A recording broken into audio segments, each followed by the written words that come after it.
Excitement ran higher than usual on May 31, 1913, in Highland Falls, New York, heightened by concern for the injury-plagued home team.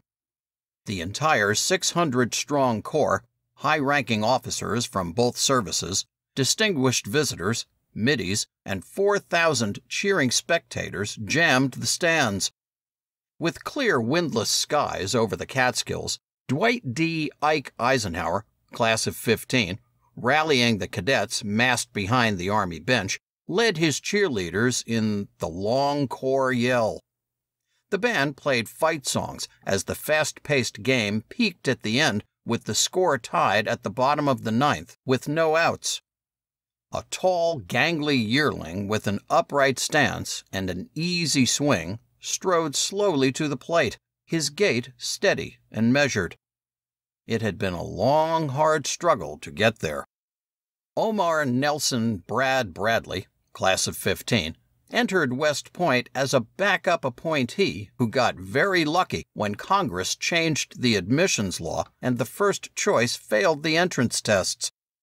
By the time he arrived, the plebes' nightmare, Beast Barracks, was over.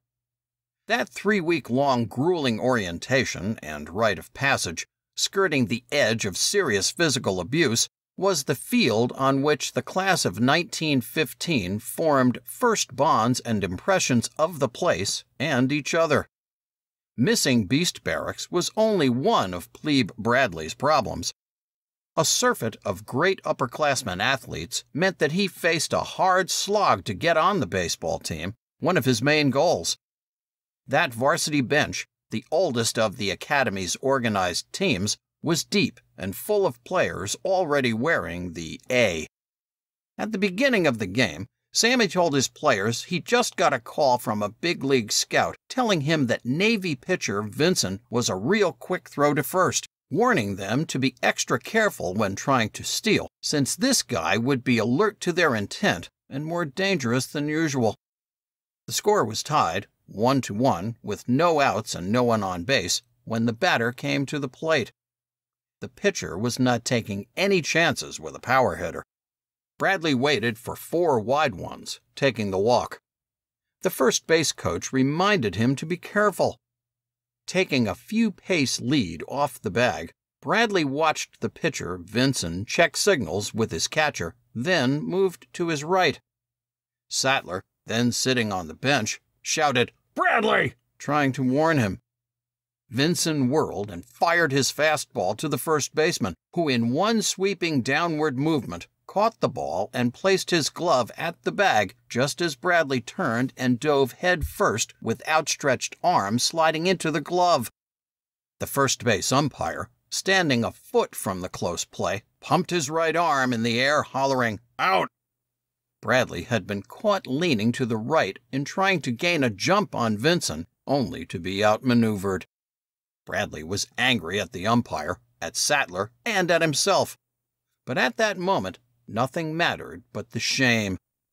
The umpire's call gnawed at him for the rest of his life. Even during the worst days of the war, he brought up the 1913 Army-Navy game with aides, pals, a few close correspondents, and classmates. Why tell the story again? And what does it reveal about the man? What was there about being picked off in a baseball game that can be such an important window into Bradley's life and character?